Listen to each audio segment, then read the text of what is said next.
Hi, my name is Madison Maiden and I have chosen to analyse the profitability of a new coffee capsule business in Australia. Why? Australians love their coffee. The flat white was coined in Australia and is now served globally throughout cafes across the world. Aside from water, coffee is the most consumed beverage in Australia, with nearly half, or 46% of the population, consuming coffee on a daily basis. The business I have selected will produce and sell coffee capsules. A range of coffee capsules will be available to consumers and will vary in terms of intensity, flavour, and whether they're caffeinated or decaffeinated. The product will be packaged in either a 10-pack box, which includes 10 of the same 8-gram capsule, a 16-capsule multi-pack box, which will include 2 complementary flavours, and a 24-capsule value pack box, which offers a combination of the most popular flavours in the coffee capsule range. The business will operate on a national level throughout Australia. Our customers will be adults who own an in-home coffee capsule machine. According to the Australian Bureau of Statistics, approximately 74% of the Australian population is over the age of 19, which equates to approximately 15.8 million people. Of these 15.8 million, 36% own an in-home coffee capsule machine, according to research conducted by Roy Morgan in 2013. So, our customer base equates to approximately 6 million people. These 6 million consumers will have access to the product primarily through leading supermarkets such as Woolworths and Coles.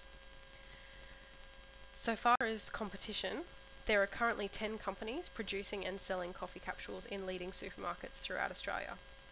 Of these 10, 4 top brands are currently leading the industry. Nestle, who distribute both Nescafe and Nespresso capsules, Lavazza, Caf Italy's Map Coffee, and DE Master Blender 1753, Piazza d'Oro Le Espresso. The approximate market share of each of these companies currently is 47%, 12%, 11%, 9% respectively. The concentration ratio, or CR4, of the top 4 brands indicates a medium to high concentration ratio, as the top 4 brands account for roughly 79% of the total coffee capsules sales in Australia. Entry and exit into the industry under the current conditions is relatively limited for a new firm. Entry barriers include the need for a large amount of capital investment, the predatory pricing war that currently exists between firms in the industry, established brand trust and customer loyalty with existing brands, the market power theory of advertising of the big 4 brands, as well as research and development. Exit barriers include hefty investment in non-transferable fixed assets, such as specialist machinery and equipment, high fixed costs, specialised skills, and closure costs, such as the termination costs associated with suppliers and buyers, and also cutting tenancy agreements short. Currently, the industry is highly integrated and is dominated by 4 major international brands, which are all based out of Europe. The Nestle Group is a Swedish company and was developed in 1905. Lavazza, which is a family-owned company and still run by the family, and that's an Italian company founded in 1895. Caf Italy, another Italian company who distributes their coffee capsules through Australia via their Map Coffee branch.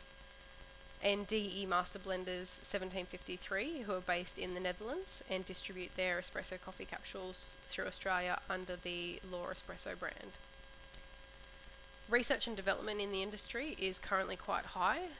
Brands are currently working on improving the packaging of their products in a move towards more fully recyclable capsules and boxes. New flavour combinations and innovations are consistently being tried and tested for injection into the market. And recent claims against the sustainability of coffee capsules has also emerged, which has influenced brands to shift their focus towards increasing sustainability of their products and processes. An average level of advertising currently exists within the industry. Very strong, consistent advertising is employed by Nespresso on both TV and in magazines, and generally incorporates the use of celebrities. However, advertising of other brands is almost non-existent on TV and is somewhat present in lifestyle and food magazines. Cooperation amongst competitors in the industry is low. Generally, brands do not share their resources, recipes, or innovations with one another. And although the raw materials are sourced from mostly South American and Asian countries, they are still different countries, and as such, little cooperation exists between the firms. The fixed factors of production for the business include the land, so farms, plants, and offices, entrepreneurship, so the human capital and innovators in the business, and the machinery and equipment, which include those machines used to strip the fruit from the plant, extract and wash the coffee bean, blend up to 6 different types of coffee beans together, and finally the beans are roasted and then grinded, which is also used through a machine. Machines are then used to store and pack the beans for distribution to go out to retailers and consumers. The variable factors of production include labour of farmers, salespeople, and research and development personnel, as well as raw materials, including ingredients such as the coffee beans themselves and also the flavours, and the packaging, so the boxes and the capsules that the coffee comes in. Capital is also a variable cost, and this includes establishment costs, initial and ongoing investments, as well as salaries and wages. The best market model for this business is likely to be that of an oligopoly. There is a medium to high concentration ratio due to the small number of relatively large established sellers in the industry who currently dominate the market. This makes entry and exit into the market quite difficult. As far as pricing, mutual interdependence exists within the market, where each firm must take into account the likely reaction of the other firms upon making their own pricing decisions. And the products are both standardized, that is, that they generally have uniform characteristics between each of the products offered by each of the different firms, and they're also somewhat differentiated, where each firm generally produces slightly different capsules based on their own consumers' tastes and preferences. For this assignment, I have defined Q as capsules of coffee.